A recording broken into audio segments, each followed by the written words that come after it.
नमस्कार, मैं लोनाराम और मेरे साथ मौजूद हैं खास बातचीत और कोरोना के अहम मुद्दों को लेकर पूर्व उप मुख्य सचेतक और पूर्व विधायक रतन देवासी। हम उनसे जानते हैं। लगातार जालोर और सिरोही के दौरे पर हैं।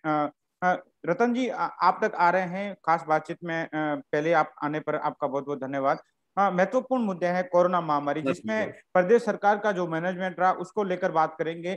जालोर और सिरोही में क्या व्यवस्था रही, कैसा प्रबंधन रहा, उसको लेकर बात करेंगे। कैसे हालात देखने को मिले, अब कोरोना को लेकर क्या स्थिति है, क्या प्रदेश सरकार और जो स्थानीय प्रबंधन को लेकर जो प्रशासन, जिला प्रशासन, तमाम जो चिकित्सा टीमें लगी हुई थी, किस तरीके से प्रबंधन रहा जी? देखिए, हम लोग सब लोगों ने मिलकर, जो हम लोगों का सामूहिक प्रयास रहा, सभी लोगों का, जो सबने कॉपरेट किया, जो भामाशाहों ने सहयोग दिया, राज्य सरकार ने तो बहुत ही बड़ा अच्छा काम किया, उसमें कोई दो राय नहीं है।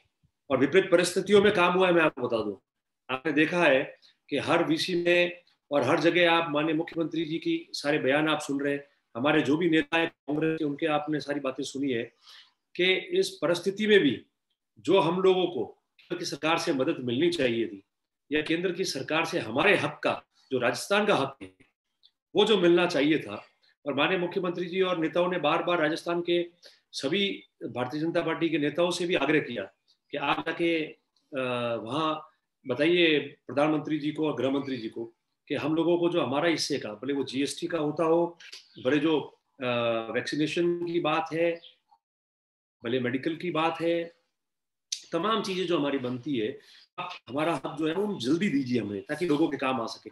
नहीं हुआ, फिर भी अपने संसाधन लगा के, अपना फाइनेंस लगा के, अपनी वित्तीय स्थिति जो थी राजस्थान की, जो पैसा हमारा था, सभी लोगों ने अच्छा काम किया। और जो स्थितियां अप्रैल बनी थी, आप देखो उस समय अप्रैल एंड में ऐसा हो गया था कि खराब हो गई और होने की स्थिति में थी। आप देखो, जब तक हमने लॉकडाउन शुरू नहीं किया, लॉकडाउन हुआ, कुछ पाबंदियां लगी सरकार की, उसकी वजह से ये स्थितियां कंट्रोल में आई। बाकी आप और हम जानते हैं कि हम लोग खुद हेल्पलेस हो गए थे। पूरे दिन हम लोग ऑक्सीजन दिलाना है, बेड दिलाना है, वेंटिलेटर दिलाना है, नहीं है तो किस प्रकार से उसको मदद करे। जालोर सिरोही से लेकर और गुजरात तक, बॉर्डर तक, हॉस्पिटलों तक हम लोग कितने रोज दिन भर मेहनत कर रहे थे, और फिर भी हम कई मामलों में कामयाब नहीं हो पा रहे थे। ये किसी से छुटी हुई बात नहीं है, पर फिर भी आप लोगों का जो सहयोग रहा, आमजन का सहयोग रहा, भामाशाहों का, आप भामाशाह देखिए, भामाशाह आ गया है। पहले मैं आपको बताऊं कि अप्रैल एंड में 25 से लेकर 30 अप्रैल में राजस्थान का सबसे पहला ऑक्सीजन प्लांट है वो भामाशाहों की मदद से हमने ट्रोमा सेंटर आबू रोड और माउंट आबू लगा लिया था। 45 लाख के प्लांट लग गए थे। फिर अपने जालोर सिरोही में बंसाली जी ने भी उनका धन्यवाद ज्ञापित करता हूं कि उन्होंने अपनी तरफ से कॉपरेट किया। फिर आम व्यक्ति, आम संस्थाएं आगे आई, जिन्होंने अपने हिसाब से ऑक्सीजन के सिलेंडर मंगाए, दूसरी जो सामग्री दे रही थी वो दी, उन्होंने एक दूसरे की मदद की। तो इस देश की और इस लोकतंत्र की खूबसूरती यही है, हमारे सामाजिक ढांचे की खूबसूरती यही है कि हम लोग एक दूसरे के लिए हमेशा साथ खड़े हो जाते हैं इन स्थितियों में, तब जाके अच्छा काम हो जाता है। तो मैं समझता हूँ कि हम सबके प्रयास से बच गए, और सरकार ने जो कार्य किया, हमारे डॉक्टर्स, हमारे सरकारी प्रशासनिक अधिकारी, कर्मचारी जो ड्यूटी पे रहे, जो मजबूत रहे और ड्यूटी पे उन्होंने पूरा समय दिया, और डॉक्टर्स ने बेहतरीन काम किया जिन्होंने, तो उसकी वजह से हम लोग इस परिस्थिति से बाहर निकले। एक महत्वपूर्ण सवाल ये आता है कि अपन ऑक्सीजन को लेकर जो पूर्व में व्यवस्था होनी चाहिए थी केंद्र सरकार या भले राज्य सरकार की ओर से, वो हो नहीं पाई। तो उसको लेके जो ऑक्सीजन प्लांट सरकारी अस्पतालों में नहीं है, तो पूर्व में इन चीजों पे कभी प्लानिंग नहीं हो पाई। आपने खुद ने देखा होगा और आपने भी कहीं भामाशाहों को आगे लाकर ऑक्सीजन कंसंट्रेटर की बात हो, भामाशाह ने बहुत सारे आपके अपील के जरिए और आपकी पहल के जरिए दिए हैं, उससे काफी फायदा हुआ। बिल्कुल सही है। देखिए, एक बात है कि ऑक्सीजन सिलेंडर्स हॉस्पिटल में रहते थे। अब ये बात अलग थी कि जो बड़ा हॉस्पिटल था वहाँ, बहुत बड़ा हॉस्पिटल था, वहाँ काम आते थे। मीडियम हॉस्पिटल में, सीएससी में, पीएचसी में आपने अमूमन देखा था ये काम आते ही नहीं थे। अभी जब ये स्थितियां बनी तब हमने देखा कि कई सिलेंडर वहां निकले, कई सिलेंडर्स मिले, मगर चूंकि कभी इस प्रकार से वो काम में रनिंग में आए नहीं, तो मैं समझता हूँ कि उसकी वजह से एक तकलीफ जरूर पड़ी सबको। और एकदम से, क्योंकि पहले न कोई वार्निंग हुई किसी केंद्र सरकार ने, न कोई बात थी कि इस प्रकार की हालात बन सकते हैं। और एकदम से जो स्थिति हुई, विस्फोटक स्थिति बनी थी हमारे सामने, मैं तो समझता हूँ कि भगवान का शुक्रिया अदा करें हम लोग कि सरकार के और हम सबके प्रयासों की वजह से जो स्थिति बहुत ज्यादा भयानक हो सकती है, क्योंकि इस बात का दुख हम सबको है कि हमने कई जवान मौतें देखी है, हमने लोगों को कोरोना से मरते हुए देखा है, और हमने देखा है कि इलाज के समय भी कितने हॉस्पिटल्स पैक हो गए और लोग कहाँ जाते क्या करते। तो ये सारी स्थितियां हमारे सामने थी, पर एकदम से सारी चीजें अच्छी तरह से फिर भी मैनेज हो गई समय रहते सबकी मदद से। और मैं समझता हूँ कि अब तो लगभग सभी जगह ऑक्सीजन प्लांट जिले में लग रहे हैं और व्यवस्था हो गई, तो इनको इनका रख रखाव अच्छा हो जाएगा, अच्छे ऑपरेटर मिल जाएंगे, तो भविष्य में जो है आप समझते हो कि अच्छी तरह से हमारे काम आएंगे। प्लस आपने देखा है कि पीएससी सीएससी पे हेल्पिंग हैंड के लिए स्टाफ भेजना, उनकी नियुक्तियां फटाफट गवर्नमेंट ने कर ली थी। तो मैं समझता हूँ कि आज एक महीना उस प्रस्तुत अप्रैल एंड और ये मई एंड चल रहा है, वो 25 तारीख 22 तारीख जिसके बाद में स्थितियां ज्यादा खराब हुई, और आज की स्थिति महीने भर पहले जो स्थिति बनी हुई थी जिसको लेके बहुत बड़ा भय हो गया था, डर हो गया था, वो स्थिति और आज की स्थिति में तो रात दिन का फर्क आया है। केसेस कम होने लग गए, डेथ रेट कम हो रही है, पर इसका मतलब ये नहीं है कि कोरोना खत्म हो गया है। हम सबसे यही निवेदन कर रहे हैं, हमारा फर्ज बनता है कि जितनी मदद हम सारी गाइडलाइंस को फॉलो करके सबका बचाव करते हुए जावे, उतनी हम कोशिश करें, और वो कोशिश हमने की है। हमारे भामाशाहों ने हॉस्पिटल्स में वो मशीनें दी आपको, जिसमें आपका सीबीसी और सीआरपी और वो सारे टेस्ट आपके फटाफट हो सकते हैं।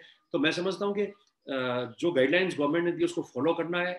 सैनिटाइजेशन की बात है, मास्क लगाना अनिवार्य है, उसको लगाना चाहिए। मैं लोगों से भी वापस ये अपील करूंगा कि ये खत्म नहीं हुआ है, कम जरूर हुआ है, और कम होते हुए हमको जो रिलीफ दे रहे हैं या देंगे वो इसलिए है ताकि हम हमारा रोजमर्रा का काम जारी रख सके, हम लोग हमारा रोजगार जो है वो अच्छी तरह से चले, हम लोग काम पे जा सके, और हमारी दिनचर्या जो पहले थी वो पटरी पे आके उस तरीके से चले। इसलिए जो ढील दी जा रही है, अगर उसका हम लोग मिसयूज करेंगे, उसका पालन नहीं करेंगे, तो हो सकता है कि वापस सख्ती आ जाए। तो मैं समझता हूँ कि सब लोगों को उन गाइडलाइंस को फॉलो करना चाहिए, मास्क पहनना चाहिए, और उसकी वजह क्योंकि वो पूरा सोसाइटी का बचाव है, मेरे अकेले का या आपका नहीं है। तो अच्छी तरह से समय पे सारी चीजें हो गई है।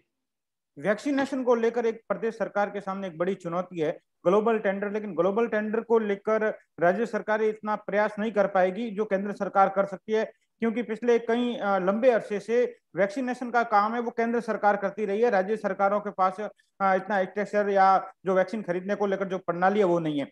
दूसरा मसला ये सामने है कि वैक्सीनेशन में अगर ग्लोबल टेंडर करते हैं तो भी सीधी कंपनियां नहीं आ पा रही है प्रदेश सरकार में, और रेट भी बहुत ज्यादा हो रही है, तो जिसके चलते प्रदेश सरकार सीधी वैक्सीन नहीं खरीद पा रही। तो केंद्र सरकार क्यों नहीं ग्लोबल टेंडर करे, इसको लेकर क्या होना चाहिए? देखिए, मैं तो राजस्थान के हमारे सारे भारतीय जनता पार्टी के नेताओं को, उनके जनप्रतिनिधियों को यही आग्रह करूंगा, विनम्र निवेदन करूंगा कि वे केंद्र सरकार तक ये बात पहुंचाए और राजस्थान का हक का एक तो फाइनेंस मिल जाए, दूसरा हमारे समय में हमको वैक्सीन मिल जाए सारी, ताकि वैक्सीनेशन जो है वो बिल्कुल फ्लुएंट प्रोसेस में होती रहे। आप देखो, सरकार रोज मांग कर रही है कि वैक्सीन दिला दो, वैक्सीन भेजो हमारी। अब ग्लोबल टेंडर निकालने की नौबत क्यों आई? मैं तो यही बात कर रहा हूँ। अगर टाइम पे केंद्र सरकार सारी वैक्सीन हमारे हक की हमको दे दे, और स्टेट वाइज कि किस स्टेट में कितनी ज्यादा परिस्थिति खराब है उसको देखते हुए भी कहे तो हमारा नंबर आता है कि जल्दी वैक्सीन हमको मिल जाए। एक स्टेट में वैक्सीन ज्यादा जा रही है और एक में नहीं आ रही है, क्योंकि वो जो स्टेट जहाँ जा रही है वो बीजेपी रूल स्टेट है, और जो स्टेट में वैक्सीन नहीं मिल रही है, जहाँ बहुत ज्यादा जरूरत है, वो कांग्रेस शासित प्रदेश है, इसलिए वहाँ वैक्सीन नहीं मिले। तो मैं समझता हूँ कि ये वो समय नहीं है, जीएसटी का पैसा नहीं मिल रहा वैक्सीनेशन के लिए। अगर वैक्सीनेशन आई है और वैक्सीन आई और उसके लिए पैसा भेजा है, तो सबसे पहले आप उसको करोड़ों रुपए का जो हमारा जीएसटी है वो काट के पहले आप रख रहे हैं, जो हमको आज तक नहीं लौटाया जा रहा है। तो मैं समझता हूँ कि इसमें सबको आगे आना चाहिए, कोई इसमें भय करने की जरूरत नहीं है। अपनी बात रखने के लिए लोकतंत्र में सबका अधिकार है, और जो जीत के गए हैं और जो पार्टी के लोग हैं उनका तो अधिकार है कि केंद्र सरकार को अपनी ये बात कहे। तो उसमें मैं समझता हूँ कोई हर्ज नहीं है। अपने आप में ग्लोबल टेंडर करना भी एक ऐतिहासिक पहल है, और मुझे इस बात का अफसोस भी है कि अगर ये हमारे देश में केंद्र सरकार से बराबर काम हो जाता तो ग्लोबल टेंडर करने की नौबत ही नहीं आती है। सरकार ने सबसे अपील की है, आपने देखो आपको बैंक अकाउंट का नंबर भी दिया है कि वैक्सीन खरीदनी है, इसलिए आप आपकी तरफ से भामाशाह के रूप में उस अकाउंट में आप लोग डोनेट कीजिए ताकि वैक्सीन ला सके।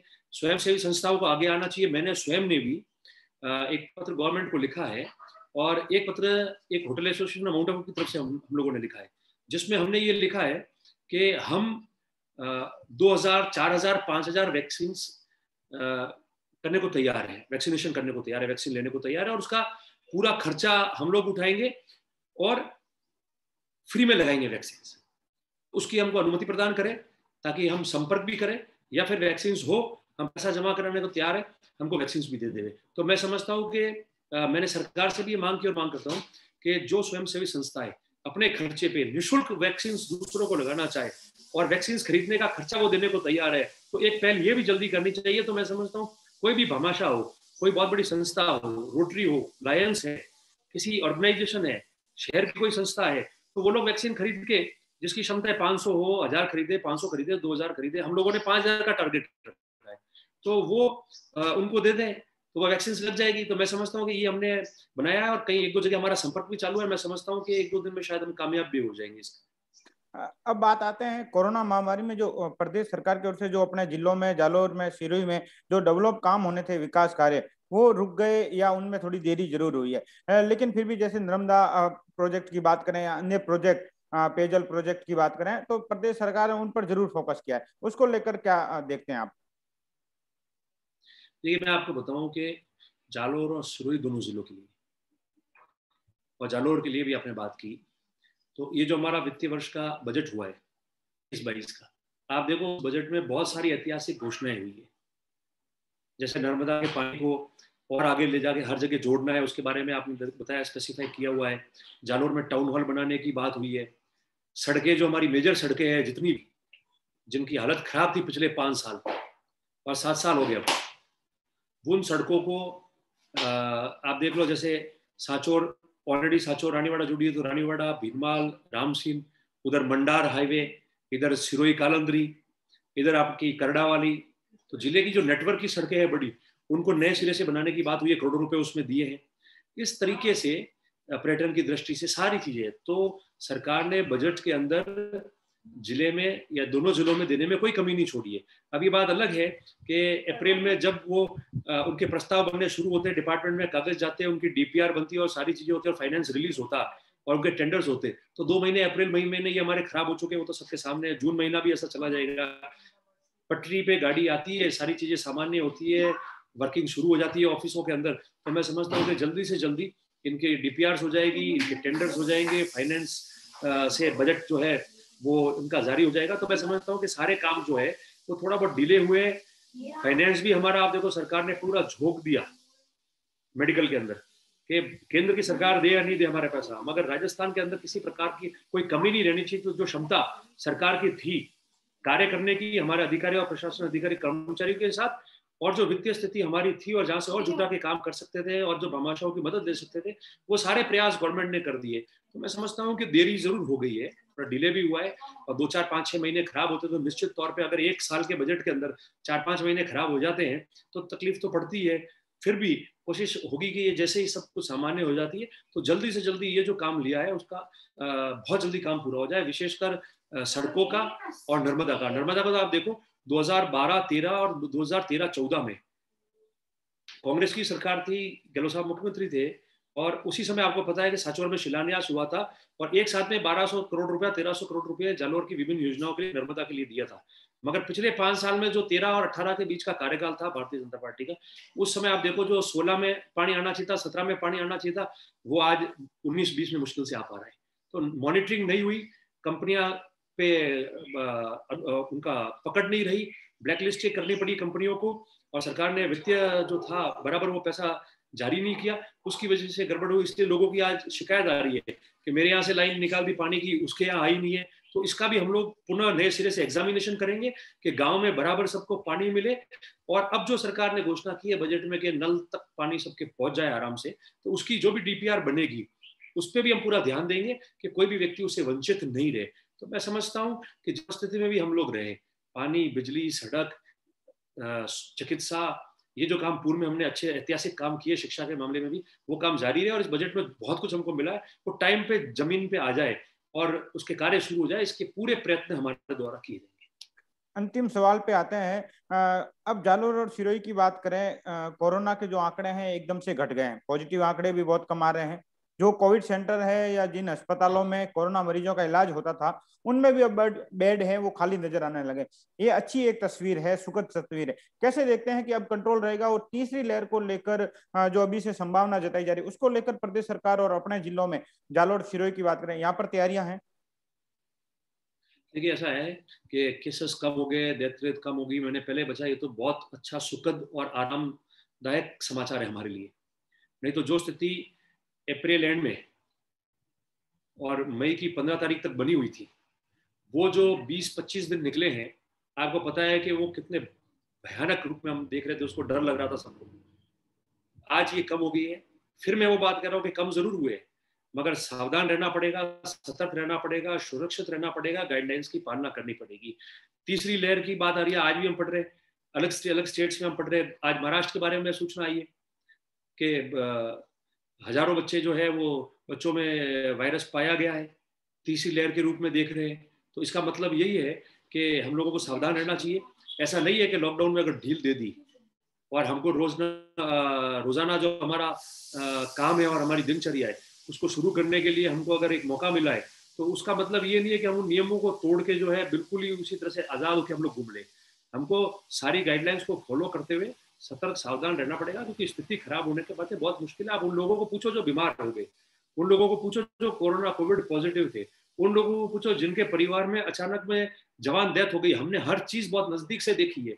बात करते हुए भी ऐसा हम लोगों को लगता है कि मतलब आप देखो कि किसी न किसी के वहाँ नजर चली जाती है उस व्यक्ति के चेहरे पे, यार एकदम से वो आया, हॉस्पिटल में एडमिट किया, डेथ हो गई, कल ठीक हो गया, उसने सबको लिख के भेजा कि मैं अच्छा हो गया हूँ, आराम कर रहा हूँ, जल्द आ जाऊंगा, दूसरे दिन उसकी डेथ होगी, समाचार आ गए। ऐसे कई केसेस है, जवान लोग मार नहीं पड़ते, सुबह उठ के ऐसा डर लगता है कि आज देखेंगे किसके समाचार आएंगे कि क्या हुआ है। इसलिए बहुत सावधान अभी महीनों आगे कुछ महीने रहने की जरूरत है, और उस सावधानी से हम लोग काम करें, मैं यही समझता हूँ। और हम सबको मिलकर काम करना चाहिए। और पुनः मैं सभी लोगों को, जो भी स्वयंसेवी संस्था है, जो भी राजनीतिक दल के लोग हैं जिन्होंने कोविड में अपनी क्षमता के हिसाब से सारा काम किया है, विशेषकर हमारे सारे भामाशाह जिन्होंने ऑक्सीजन प्लांट से लेके, सिलेंडर से लेके, या जो हॉस्पिटल्स जिसके अंदर अपनी तरफ से चिकित्सा की मदद रूप व्यवस्थाएं दी, हमारे डॉक्टर्स जिन्होंने दिन रात पांव पे खड़े होके इस परिस्थिति में काम किया। हम लोग जाते हैं बाहर,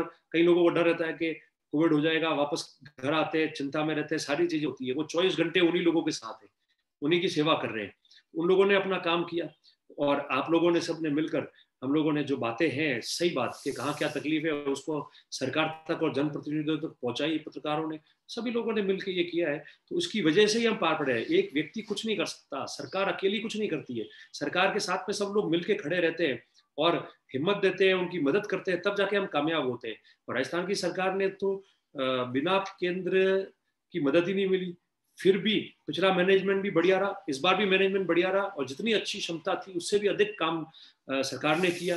तो मैं समझता हूँ कि हम सब लोगों ने मिलकर ये किया। आगे भी हम लोग, क्योंकि हमारे लोकतंत्र की और समाज की यही खूबसूरती है, तो आगे भी हम लोग मिलकर इसी रूप में अच्छी तरह से एक दूसरे की मदद करें, एक दूसरे की मदद में आवे, काम करें। ये दिन निकल जाए, अच्छे दिन आए, उसके बाद में ये राजनीति, लड़ाई झगड़े जो जो कि मतभेद होते हैं, मनभेद नहीं होते, ये सब चलते रहेंगे और चलते रहते हैं। पर इस परिस्थिति में अगर हम लोग मिलकर और एक साथ में ये नहीं करेंगे तो फिर समाज को नुकसान होता है। तो मैं सभी का धन्यवाद प्रकट करता हूँ, और आगे भी सबको निवेदन करता हूँ कि सरकार की गाइडलाइनों को फॉलो करें, हेल्थ गाइडलाइनों को फॉलो करें, सतर्क रहे, सुरक्षित रहे, और जितना हो सके अपना बचाव करें और दूसरों की मदद करें। आप जुड़ने के लिए और समय देने के लिए आपका बहुत बहुत धन्यवाद। फिर कुछ समय बाद जुड़ेंगे और आपसे और भी कई मुद्दों पर बातचीत करेंगे। फिलहाल समय देने के लिए धन्यवाद।